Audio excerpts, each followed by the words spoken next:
के मुख से लिख रही है, और जिसको इतनी नॉलेज जिनको है, क्योंकि ये बिल्कुल ठीक करते हैं कि जो बिल 3 नहीं है, ये जो बिल आ रहे हैं ये 3 बिल नहीं है। उससे पहले भी बिजली का एक बिल आया जिस पर बातचीत भारत सरकार से हुई। वो बिल किस तरह के बिल है, मैं बिल्कुल जो सरल भाषा है गांव के लोग उसको समझ जाएंगे कि जो बिजली का बिल था जो आने वाला था वो क्या था। उसमें है कि अगर किसी आदमी के पास में, किसान के पास में 2 पशु होंगे, उसको कॉमर्शियल कनेक्शन लेना पड़ेगा। जो व्यापारी कनेक्शन है उसको लेना पड़ेगा, जो व्यापारी दुकानदारों में लगते हैं। 2 पशु का मतलब क्या है कि अगर किसी ने एक भैंस पाल ली, अगर सिंगल भैंस है तो सिंगल कनेक्शन, कोई दिक्कत नहीं। अगर भैंस ब्यागी दूध देना शुरू कर दिया तो 2 हो गए तो कॉमर्शियल कनेक्शन। मतलब कैसे उलझा रहे हैं बातों में। मतलब कौन लोग हैं कि जो बिल्कुल गांव को, पशुओं को और खेत को बर्बाद करना चाहते हैं। ये तो मीडिया, ये वही लोग हैं कि अगर 2 पशु होंगे तो कॉमर्शियल कनेक्शन लेना पड़ेगा। अभी जो इन 3 बिल से अलग जो बिल है, एक बिल आ रहा है बीज कानून, बड़ी लड़ाई इसके खिलाफ लड़ रहे हैं। सीड बिल, बीज का कानून, जैसे बिजली की पुलिस बन रही है, थाने खुल रहे हैं बिजली के, ऐसे ही बीज के भी पुलिस के थाने खुलेंगे। आपको खेत में क्या बोना है, किस दुकान से आपने खरीदा है, अगर आपके खेत में दूसरी कंपनी का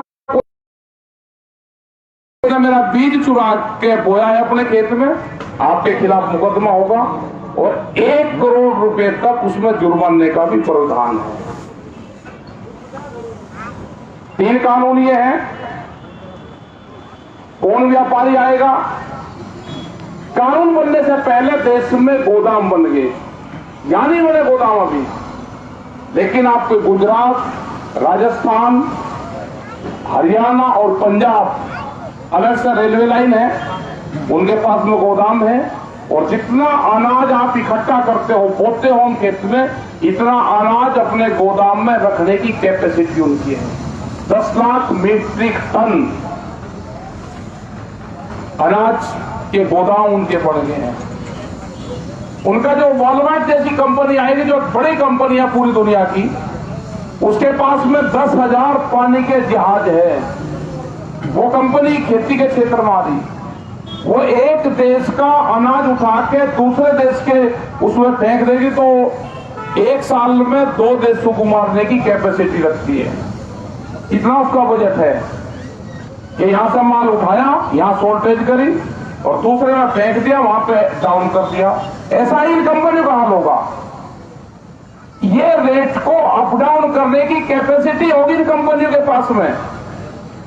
एमएसपी की गारंटी नहीं है, मिनिमम सपोर्ट प्राइस की गारंटी नहीं दे रही भारत सरकार। 9 दौर की वार्ता होगी और भारत सरकार ने स्पष्ट कर दिया कि हम एमएसपी पे कानून बनाएंगे और नए 3 कानून वापसी देंगे। ये बिल्कुल स्पष्ट कर दिया उन्होंने कि जो आपसे होता है वो कर लो, हम कानून को वापसी नहीं देंगे। बहुत वार्ता हुई, 45 दिन वहां पे दिल्ली को चारों तरफ से कई लाख लोगों ने घेर रखा है। ये भी मोर्चा आपका पक्का मोर्चा है। इस मोर्चे को भी तोड़ने की बहुत कोशिश होती है। ये पक्का मोर्चा आपका यहाँ पे लग गया है। इस तरह के रोहतक से लगाकर दिल्ली के 200 किलोमीटर के क्षेत्र में करीब 12 से ज्यादा मोर्चे दिल्ली के चारों तरफ हुए और पूरे देश में बड़ी बड़ी मीटिंगें हो रही है। एक कानून वापसी हो, एमएसपी पे कानून बने और जो 4-5 बिल और आ रहे हैं वे बिलों को भी खत्म करने का काम करें। नहीं, पूरे देश में आंदोलन, हम जा रहे हैं तो 13 तारीख में मुंबई हम जा रहे हैं, तो हमने पूरा एजेंडा यह होगा कि जितने भी जत्थेबंदियां हैं, जितने भी संगठन हैं, जो उनके लीडर हैं, वो देश के अलग अलग हिस्सों में जा रहे हैं, बड़ी बड़ी मीटिंगें कर रहे हैं। यानी कि दिल्ली के वही हम बैठते हैं, हम जा रहे हैं बाहर, उड़ीसा जा रहे हैं, बेंगलुरु में हम लोग जा रहे हैं, सब लोग जा रहे हैं। 11 तारीख से लोग जाना शुरू हो जाएंगे। ये जो पूरी प्लान बन रहे हैं, प्लान क्या है कि अगर पूरी दुनिया को हम ये दिक्कत कहाँ से आई, उसको आप बहुत सरल भाषा में आप उसको समझ लोगे। पूरी दुनिया को हम अगर दो हिस्सों में बांटते हैं, एक है चाइना रीजन और दूसरा है यूएसए रीजन। एक इस तरह का उनको देश चाहिए कि जिसकी जनसंख्या ज्यादा हो, यहाँ पे इंडस्ट्री जोन में बनाना चाहते हैं, फैक्ट्रियां, बड़ी बड़ी फैक्ट्रियां लगेगी। उसके लिए सस्ता मजदूर चाहिए। मजदूर आएगा कृषि से, मजदूर आएगा गांव से, तो पहले खेती को डिस्टर्ब करना पड़ेगा। जो लेबर के जो लॉ थे, जो कानून थे, उसमें बदलाव कर दिए। कोई भी इंडस्ट्रीज में अब अपनी यूनियन नहीं बना सकता, वो लेबर लॉ को खत्म कर दिए, चेंज कर दिए। कृषि को बर्बाद करने का प्लान है कि कृषि को लोग छोटे और इससे पूर्ण रूप से लोग बगल हटे, इनको कर्जा दे दो, भाव मत दो। इस तरह के कानून लेकर ये लोग आ रहे हैं। उनको दो चीज मिलेगी, सस्ती लेबर मिलेगी, यहां से माल बना के बाहर भेजने का उनका प्लान रहेगा चाइना के कंपटीशन में पूरी दुनिया में। यहाँ पे कंज्यूमर मिलेगा कि बाहर के मुल्कों में अनाज उपजाएंगे और वो अनाज यहाँ पे आपको देंगे। आपकी जमीन में 30 से 40 और 50 साल में इस तरह के केमिकल में डाल देंगे कि आपकी जमीन पूरी बंजर हो जाएगी, इसमें एक भी दाना नहीं उपजेगा। ये प्लान आपका नहीं है कि अब ये 2-3 साल का, 4 साल का गन्ने का भाव का भुगतान नहीं हुआ, ये अभी 2 साल में खत्म हो जाएगा। उनकी बड़ी प्लान है, उनकी बड़ी प्लान है कि हिंदुस्तान की जमीन को बर्बाद करना है। वे कह रहे हैं कि जब यहाँ पे 8,000 रुपए बीघे का रेट है, वे सीधे 15,000 रुपए बीघा से शुरुआत करेंगे। आपको लेने की कहां जरूरत है, किसान को देगा भाज के भाई, फिर उसको बिजली का बिल नहीं देना, ट्रैक्टर नहीं चलाना, उसको कुछ नहीं करना। 15,000 रुपए बीघा आएगा, हमारे बालक कहना शुरू कर देंगे 15,000 रुपए दे रहे, गुंडा लगा, एग्रीमेंट कर 30 साल का। ये होगा क्योंकि खेती को उस तरह से नुकसान में कर देंगे कि लोग अपनी जमीन उनको देंगे। अभी बैंक वाले आपकी जमीन लेंगे, अभी वे और ज्यादा आपको कर्जा देंगे। 300% का ब्याज किसान देता है, 300%। हमने जब भारत सरकार से बातचीत हुई तो हमने कहा कि 300% का किसान क्रेडिट कार्ड पे ब्याज देता है किसान। उसने कहा 300% का तो ब्याज होता ही नहीं। हमने कहा कि कापी कलम का तो लगाओ हिसाब। एक किसान क्रेडिट कार्ड 1 लाख रुपया अगर है, 1 लाख के जमा करने के वो 8,000 से 10,000 रुपए देता है। ये देता है सब लोग, सारे आदमी देते हैं। ये कहां से पूरा पाट देंगे?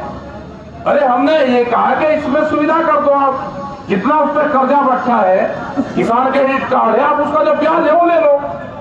एक दिन में कोई साहूकार तो बैंक नहीं बनता, उससे देता है ना जो बैंक मैनेजर और उसके बाहर बैठा हुआ है, जो दलाल है, वो लेता है ये पैसे। और जिसका 1 लाख का क्रेडिट कार्ड है उसका बनवाता है वो 1.5 लाख का। उसमें जब 25,000 रुपए सीधा लेता है, 25,000 किसान को देता है, 25,000 रुपए बैंक में जमा करेगा, अपने आप रखेगा। किसान ने समझ लिया तेरा कार्ड फिर गया तो ये 25,000 मिल गए, कभी योजना होगी माफ हो जाएगा। उसका अगले साल 2 लाख होगा, उसका अगले साल वो 2.5 लाख होगा। हर साल 50 से 1 लाख रुपए 20% बढ़ाने की पॉलिसी लिखी है, 25% ये हो रहा है। तो ये बहुत सी पॉलिसी है। वहां दिल्ली में बैठ के जब सरकार से बातचीत होती है, वहां सुनने वाला कोई नहीं है आपकी, ना वहां पर वे भाषा जानते। दिल्ली की कोठियों में बैठ के, चमकीली कोठियों में बैठ के किसान के भाग्य का फैसला होता है। वहां तो आपकी दाब है कि जो बैठ के आज सुन रहे हैं, क्योंकि आज पूरा देश का किसान इन इशू पर जुड़ा हुआ है। आज भी मानने को तैयार नहीं है। गन्ने का भुगतान हमने उनको, जब मंत्रियों को दिखाया, जब उसकी मीटिंग में थे, हमने कहा कि मैं अपना ही मंगवा। सबसे पहले मैंने कहा कि ये मेरा खाता है, कतौली शुगर मिल है, 19 क्विंटल 70 किलो की पर्ची बनी, इसका मुझे रेट बता दो क्या है, कितने का गन्ना हुआ? कह रहे जी दिखाओ। हमने वो दिखा, उसमें रेट की जगह 0,000 आया। कहने लगा जी ये क्या है? मका ये रेट है, यही तो रेट है भाई, 0,0 रेट है। मतलब इतना अत्याचार 2-2 साल तक भुगतान नहीं होंगे। ये पहला मौका लगा लो या इसको आखिरी मौका लगा लो इस आंदोलन को। अगर इसमें किसान हारा तो इसमें देश हारेगा, कभी किसान फिर खड़ा नहीं हो पाएगा। और अगर इसमें किसान जीता तो ये जमीन हमारी बच सकती है। अब मुद्दा ये नहीं रहा कि झंडा कौन सा है, अब मुद्दा नहीं रहा कि आदमी कौन है, इशू ये नहीं रहा कि बैनर किसका लग रहा है, संगठन कौन है। अब तो घेरने का सवाल है। ये उठो, जागो, एक साल फसल भी कम हो जाएगी तो कम से कम हम अपनी जमीनें तो बचा जाएंगे। और सवाल ये नहीं रहा कि एक गांव का टूटी लगी, अब तो सड़कों पे निकलना पड़ेगा। वे कहते हैं जब हम वहां रहते हैं कि पश्चिम उत्तर प्रदेश और यूपी का तो कोई है ही नहीं किसान। उनको ये नहीं पता कि फसलों का दौर चल रहा, क्योंकि पंजाब हरियाणा वे धान की फसल काट कर गेहूं की फसल बो कहां गए वे लोग। उन्हें तो पूरी तैयारी कर रखी कि अगर पानी भी देता है तो गांव में जत्थेबंदी है उनकी आपस की, मेलजोल बंटवारा। जो आदमी वहां पर रहेगा वो दूसरे का खेत में पानी भी चलाएगा, जो लोग यहाँ पर रहेंगे वे यहाँ पर रहेंगे। उन्होंने तो गाड़ियां लगा दी, अब अपनी बसें लगा रखी गांव पर गांव, जितने आदमी यहां से जाएंगे उतने ही आदमी आएंगे। हमें भी जरूरत है कि अब हमको भी अपनी संख्या बढ़ानी पड़ेगी। ये आपने ठीक मोर्चा यहाँ पर लगाया, जिस दिन ये मोर्चा लगा बहुत प्रेशर हमारे लोगों पर था यहाँ पे भी कि इसको रात को हटाएंगे, पुलिस हटाएगी। हमने कहा कि हटने की जरूरत नहीं है, पुलिस गिरफ्तार नहीं कर सकती, पुलिस जेल नहीं भेज सकती, पुलिस लाठीचार्ज नहीं कर सकती। मतलब इस क्षेत्र में चौधरी चरण सिंह की धरती पे बैठ के लाठीचार्ज करते थे। यहाँ पे अगर एक आदमी भी बैठेगा यहाँ पे तो उसकी भी हिम्मत नहीं है कि पुलिस उसको टच कर दे, क्योंकि दिल्ली में चारों तरफ को किसान बैठा हुआ है। हमको एक पल पल की खबर थी, पुलिस ने किस तरह से लोगों को डराने का काम करा, किस तरह से उनके घरों पे गई, किस तरह से उनके काम धंधे थे, दुकानदार थे, ये थे, उनको प्रेशर में लेने का काम करा। एक लोगों की लिस्ट बन दी, कोई गुंडा करती है, रोकने का काम करा जा रहा। अब जिस दिन गए वहां पे रामपुर मुरादाबाद, वहां पे हमने पूरे लोग अपने सड़कों पर लोग लगाए, जो रामपुर और शाहजहांपुर 800 किलोमीटर से लोग ट्रैक्टर लेकर दिल्ली में आए। हमने कहा कि जो भी थाना उनको रोकने का काम करेगा, उसी थाने में पशु बांधने का काम वहां के लोकल के लोग करेंगे। और मतलब उत्तराखंड 12 रायबरेली 800 किलोमीटर से लोग ट्रैक्टर लेकर दिल्ली में आ रहे हैं। कर्नाटक, तमिलनाडु, महाराष्ट्र, वहां से लोग ट्रैक्टर से चल रहे हैं। ये ऐतिहासिक आंदोलन है, कोई वैसा आंदोलन नहीं है ये। तो सब लोगों की जिम्मेदारी है कि आप आओ, आप घर से निकल के आपको सड़कों पर आना पड़ेगा। 26 तारीख की कॉल दी है, उसमें तिरंगे झंडे के साथ में ये यात्रा तिरंगा झंडे की होगी। किसानों को पाकिस्तान नहीं बता रहे, उसको खालिस्तान नहीं बता रहे, उसको छोटा बड़ा किसान बता रहे, उसको पंजाब का किसान बता रहे। जिस दिन देश को गेहूं चाहिए था, अक्टूबर 2007 की बात है, टिकैत साहब को प्रधानमंत्री मनमोहन सिंह ने बुलवाए, एक प्रतिनिधिमंडल गया, यहां से भी 3 आदमी उनके साथ में गए। उन्हें कहा कि देश में गेहूं की कमी है, किसान पैदावार कैसे बढ़ा सकता है, वो आप फार्मूला बताओ। 1 घंटे की मुलाकात हुई और आज 13 साल हो गए, किसानों ने सरकार को फार्मूला दिया। आज देश में गेहूं की कमी नहीं है। ये सरकार बात नहीं करेगी, मतलब सरकार किसी से बात नहीं करेगी। फर्जी तरीके के संगठन बना के खड़े कर रखे हैं, कह रहे कि हमारे बहुत संगठन से बात नहीं, वे समर्थन कर रहे हैं बिल का। हमने कहा उनको आता पता दे दो, उनसे टेक्नोलॉजी हम भी लेकर जाएंगे। हम उनको यहाँ गोरखपुर शुगर मिल है, यहाँ का किसान भी बर्बाद है, और टेक्नोलॉजी वहां पर दिवाएंगे, उनका भी कुछ लाभ हो जाएगा, क्योंकि भुगतान नहीं होता तो आप उन किसानों को दे दो, वहां पर उनकी रहने की व्यवस्था करवाएंगे। बोलो तुम हमारा धरना चल रहा, वो जानकारी दे दो, हम करना छोड़कर दूसरी चीज बोलेंगे। पता एक का नहीं बताते, किसी का एक नहीं बताते कौन कौन है। एक गया, एक वहां का मुझे नगर का, उसका भाई उसकी तलाश करता फिर गया, गांव में उसके पीछे है, वो अपने गांव में नहीं गया, दिन से गांव में गया नहीं, उसका भाई उसकी तलाश कर रहा। वो कह रहा कि मैं 22 लाख रुपए का मकान बना था गांव में, अपने मकान को देता नहीं, उसको तोड़ूंगा।